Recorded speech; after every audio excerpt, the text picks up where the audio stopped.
ನಮಸ್ಕಾರ, ಸುದ್ದಿ ಸಮಯಕ್ಕೆ ಸ್ವಾಗತ. ಇದು ಲೋಕಲ್ ಎಕ್ಸ್‌ಪ್ರೆಸ್. ನಾನು ಮಹಾರುದ್ರ ಡಾಕುಳಗಿ. ಇದೀಗ ಮುಖ್ಯಾಂಶಗಳು. ಮುಖ್ಯಮಂತ್ರಿಗಳ ರೈತ ವಿದ್ಯಾನಿಧಿ ಯೋಜನೆಗೆ ಸಿಎಂ ಬಸವರಾಜ ಬೊಮ್ಮಾಯಿ ಅವರಿಂದ ಚಾಲನೆ. ರೈತ ಮಕ್ಕಳ ಶಿಕ್ಷಣಕ್ಕಾಗಿ ಯೋಜನೆ ರೂಪಿಸಿದ ಮೊದಲ ರಾಜ್ಯ ಕರ್ನಾಟಕ. 17 ಲಕ್ಷ ವಿದ್ಯಾರ್ಥಿಗಳಿಗೆ ಲಾಭ. ಸುಳ್ಳು ವದಂತಿಗಳಿಗೆ ಕಿವಿಗೊಟ್ಟು ವ್ಯಾಕ್ಸಿನ್ ಪಡೆಯದಂತೆ ಇರಬೇಡಿ. ಕೋವಿಡ್ ನಿಯಮಗಳನ್ನು ತಪ್ಪದೇ ಪಾಲಿಸಿ. ಜಿಲ್ಲೆಯಲ್ಲಿ 10 ಲಕ್ಷ ಜನರಿಗೆ ವ್ಯಾಕ್ಸಿನ್ ನೀಡಲಾಗಿದೆ. Doctor V G. ರೆಡ್ಡಿ. ರಾಷ್ಟ್ರೀಯ ಜಾನುವಾರು ರೋಗ ನಿಯಂತ್ರಣ ಕಾರ್ಯಕ್ರಮದಡಿ ಸಭೆ. ಜಿಲ್ಲಾ ಪಂಚಾಯತ್ ಸಭಾಂಗಣದಲ್ಲಿ ವಿಭಾಗೀಯ ಮಟ್ಟದ ಕಾರ್ಯಾಗಾರ. 6 ಜಿಲ್ಲೆಗಳ ಅಧಿಕಾರಿಗಳು ಭಾಗಿ. ಜಿಲ್ಲಾಧಿಕಾರಿಗಳ ಕಚೇರಿಯ ವಿಡಿಯೋ ಸಭಾಂಗಣದಲ್ಲಿ ವಿಡಿಯೋ ಸಂವಾದ. ಜಿಲ್ಲೆಯಲ್ಲಿ ಪ್ರತಿದಿನ 25,000 ಜನರಿಗೆ ಕೋವಿಡ್ ಲಸಿಕೆ ನೀಡಿಕೆ ಗುರಿ ನಿಗದಿಪಡಿಸಿದ DC Ramachandran R. Humnabad bus ನಿಲ್ದಾಣದಿಂದ ಮಹಿಳೆ ಕಾಣೆ. ಬೀದರ್ನ ಚಿದ್ರಿ ಗ್ರಾಮದಿಂದ ವ್ಯಕ್ತಿ ಕಾಣೆ. ಮಾಹಿತಿ ಸಿಕ್ಕಲ್ಲಿ ಪೊಲೀಸ್ ಕಂಟ್ರೋಲ್ ರೂಮ್ಗೆ ತಿಳಿಸಲು ಪ್ರಕಟಣೆ. ಜಿಲ್ಲೆಯಲ್ಲಿ ಸುರಿದ ಧಾರಾಕಾರ ಮಳೆ. ಜನಜೀವನ ಅಸ್ತವ್ಯಸ್ತ. ಮನೆಗಳಿಗೆ ನುಗ್ಗಿದ ನೀರು. ಆತಂಕದಲ್ಲಿ ಮರ್ಜಾಪುರಂ ಗ್ರಾಮದ ಜನತೆ. ವಾರ್ತೆಗಳ ವಿವರ. ರೈತರ ಮಕ್ಕಳು ಉನ್ನತ ಶಿಕ್ಷಣ ಪಡೆಯುವುದಕ್ಕೆ ನೆರವಾಗಲು ಇಡೀ ದೇಶದಲ್ಲೇ ಮೊಟ್ಟಮೊದಲನೇ ಬಾರಿಗೆ ವಿದ್ಯಾರ್ಥಿ ವೇತನ ನೀಡುವ ರಾಜ್ಯ ಸರ್ಕಾರದ ಮುಖ್ಯಮಂತ್ರಿಗಳ ರೈತ ವಿದ್ಯಾನಿಧಿ ಯೋಜನೆಗೆ ಮುಖ್ಯಮಂತ್ರಿ ಶ್ರೀ ಬಸವರಾಜ ಬೊಮ್ಮಾಯಿಯವರು ಚಾಲನೆ ನೀಡಿದರು.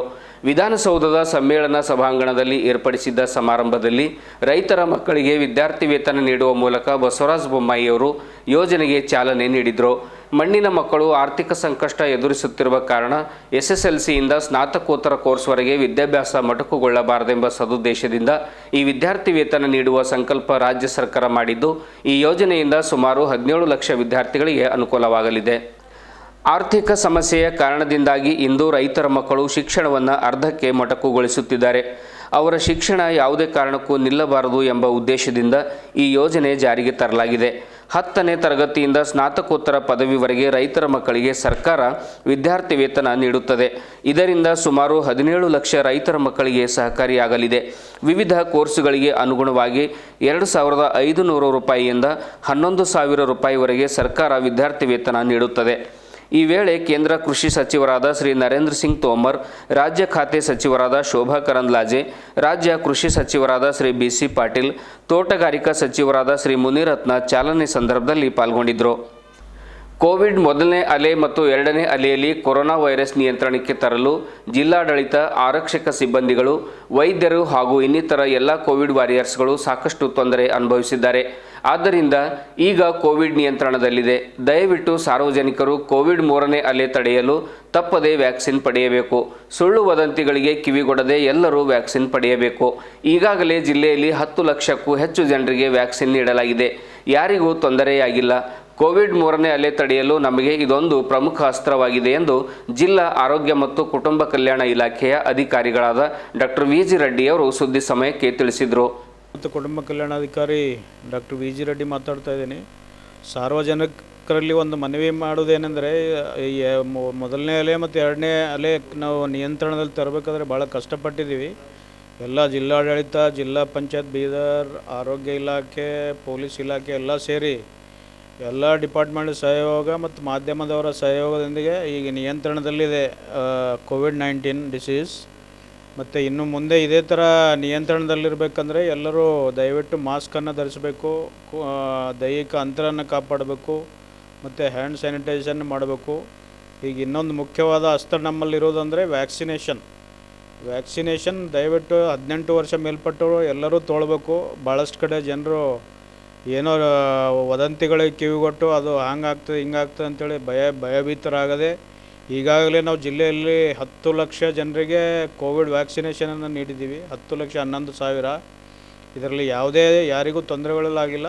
ಸಣ್ಣ ಪುಟ್ಟ ತೊಂದರೆಗಳಿರುತ್ತೆ, ಅದಕ್ಕೆ ಮಾತ್ರೆಗಳಿರುತ್ತೆ, ತೊಗೊಳ್ಬೋದು. ಸೊ ದಯವಿಟ್ಟು ಎಲ್ಲರೂ ನಮ್ಮ ಮನೆಗೆ ಹೋಗೊಟ್ಟು ಈ ವ್ಯಾಕ್ಸಿನೇಷನ್ ತೊಗೊಳ್ತೀರ ಅಂತೇಳಿ ಭಾವಿಸ್ತೀನಿ. ಮತ್ತು ಈ ಮುಂದೆ ಈ 3ನೇ ಅಲೆ ತಡಿಬೇಕಂದ್ರೆ ಇದೊಂದೇ ಅಸ್ತ್ರ. ಎಲ್ಲರೂ ಈ ವ್ಯಾಕ್ಸಿನೇಷನಲ್ಲಿ ಭಾಗವಹಿಸಿ 3ನೇ ಅಲೆ ಬರದಂತೆ ನೋಡಿಕೊಳ್ಳೋದು ನಮ್ಮೆಲ್ಲ ಕರ್ತವ್ಯ ಅಂತೇಳಿ ಈ ಸಂದರ್ಭದಲ್ಲಿ ಹೇಳಬೇಕು. ಧನ್ಯವಾದ.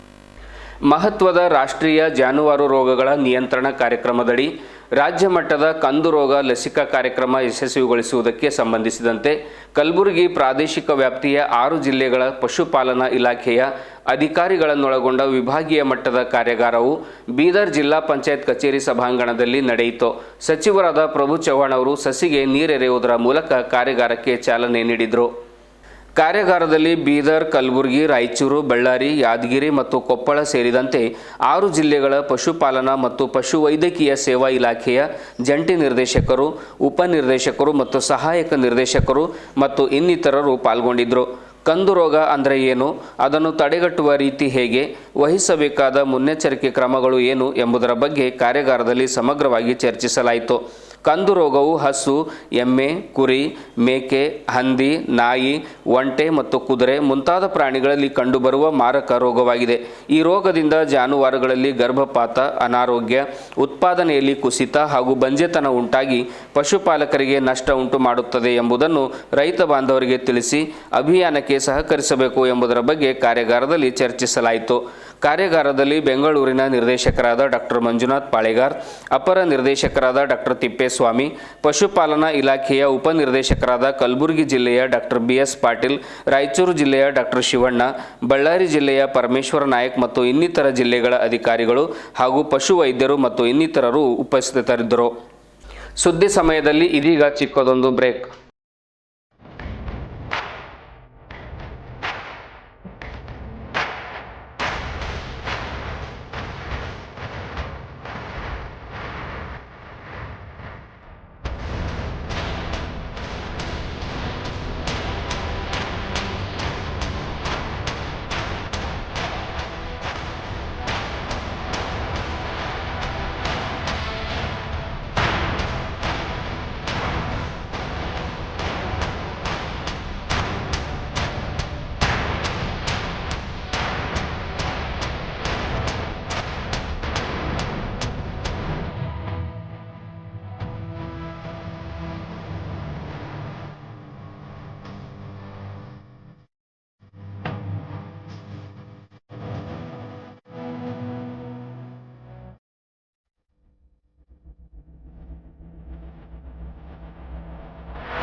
ಬ್ರೇಕ್ನ ನಂತರ ಮತ್ತೆ ಸುದ್ದಿ ಸಮಯ ವಾರ್ತೆಗಳಿಗೆ ಸ್ವಾಗತ.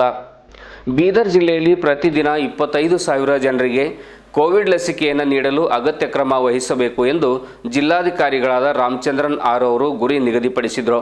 ಜಿಲ್ಲಾ ಆರೋಗ್ಯ ಮತ್ತು ಕುಟುಂಬ ಕಲ್ಯಾಣ ಇಲಾಖೆಯ ಸಚಿವರು ರಾಜ್ಯದ ವಿವಿಧ ಜಿಲ್ಲೆಗಳ ಜಿಲ್ಲಾಧಿಕಾರಿಗಳೊಂದಿಗೆ ನಡೆಸಿದ ವಿಡಿಯೋ ಸಂವಾದದ ಬಳಿಕ ಆರೋಗ್ಯ ಇಲಾಖೆ ಸೇರಿದಂತೆ ವಿವಿಧ ಇಲಾಖೆಗಳ ಅಧಿಕಾರಿಗಳು ಮತ್ತು ತಹಸೀಲ್ದಾರ್ ಅವರೊಂದಿಗೆ ಜಿಲ್ಲಾಧಿಕಾರಿಗಳ ಕಚೇರಿಯ ವಿಡಿಯೋ ಸಭಾಂಗಣದಲ್ಲಿ ವಿಡಿಯೋ ಸಂವಾದ ನಡೆಸಿ ಅವರು ಮಾತನಾಡಿದರು.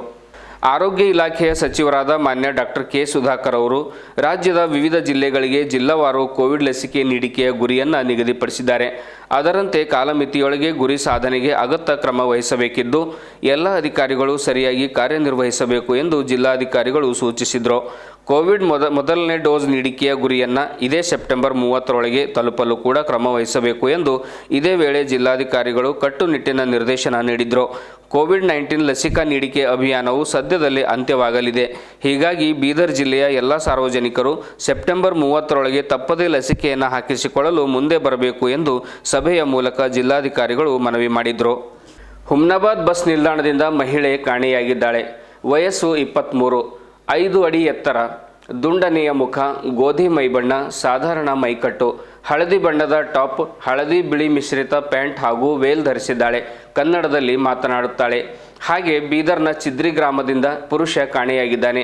ವಯಸ್ಸು 36, 5.6 ಅಡಿ ಎತ್ತರ, ಗೋಧಿ ಮೈಬಣ್ಣ, ಮೈಮೇಲೆ ಹಳದಿ ಬಣ್ಣ, ಅದರಲ್ಲಿ ಕರಿ ಬಣ್ಣದ ಗೆರೆಯುಳ್ಳ ಅಂಗಿ, ಬಿಳಿ ಮತ್ತು ಕಪ್ಪು ಮಿಶ್ರಿತ ತಲೆ ಕೂದಲು, ಕಂದು ಬಣ್ಣದ ಜೀನ್ಸ್ ಪ್ಯಾಂಟ್ ಧರಿಸಿದ್ದಾನೆ.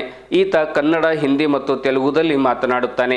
ಮಾಹಿತಿ ಸಿಕ್ಕಲ್ಲಿ ಪೊಲೀಸ್ ಕಂಟ್ರೋಲ್ ರೂಮ್ ದೂರವಾಣಿ ಸಂಖ್ಯೆ 0848226704 ಮತ್ತು ಹುಮ್ನಾಬಾದ್ ಪೊಲೀಸ್ ಠಾಣೆ ದೂರವಾಣಿ ಸಂಖ್ಯೆ 0848270033ಗೆ ತಿಳಿಸಬೇಕೆಂದು ಹುಮ್ನಾಬಾದ್ PSI ಅವರು ಪ್ರಕಟಣೆಯಲ್ಲಿ ತಿಳಿಸಿದ್ದಾರೆ.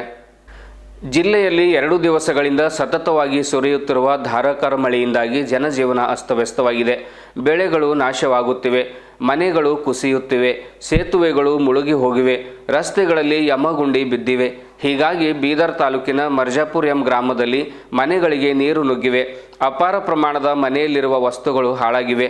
ಮನೆಯಲ್ಲಿ ನೀರು ತುಂಬಿದ ಕಾರಣ ರಾತ್ರಿ ಇಡೀ ಕುಟುಂಬದವರು ಎಚ್ಚರ ಕುಳಿತಿರುವ ಘಟನೆ ನಡೆದಿದೆ. ತಮ್ಮ ಮನೆಗಳಲ್ಲಿ ತುಂಬಿರುವ ನೀರನ್ನು ತಂಬಿಗೆಯಿಂದ ಹೊರಹಾಕುತ್ತಾ ಕುಳಿತಿದ್ದಾರೆ. ವರುಣನ ಆರ್ಭಟದಿಂದ ಜಿಲ್ಲೆಯಲ್ಲಿ ಅವಾಂತರ ಸೃಷ್ಟಿಯಾಗಿದ್ದಂತೂ ನಿಜ. ಹೀಗಾಗಿ ಶಾಸಕರು ಇತ್ತ ಕಡೆ ಗಮನ ಹರಿಸಬೇಕೆಂದು ಸಂಗೊಳ್ಳಿ ರಾಯಣ್ಣ ಯುವ ಗರ್ಜನೆ ಪದಾಧಿಕಾರಿಗಳು ಮನವಿ ಮಾಡಿಕೊಂಡಿದ್ದಾರೆ.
ಕೊನೆಯಲ್ಲಿ ಮತ್ತೊಮ್ಮೆ ಮುಖ್ಯಾಂಶಗಳು.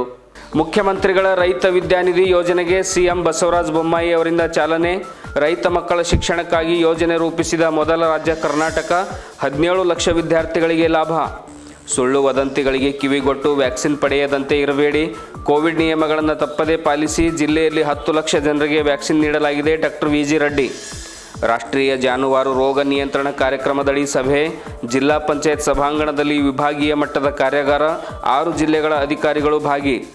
ಜಿಲ್ಲಾಧಿಕಾರಿಗಳ ಕಚೇರಿಯ ವಿಡಿಯೋ ಸಭಾಂಗಣದಲ್ಲಿ ವಿಡಿಯೋ ಸಂವಾದ.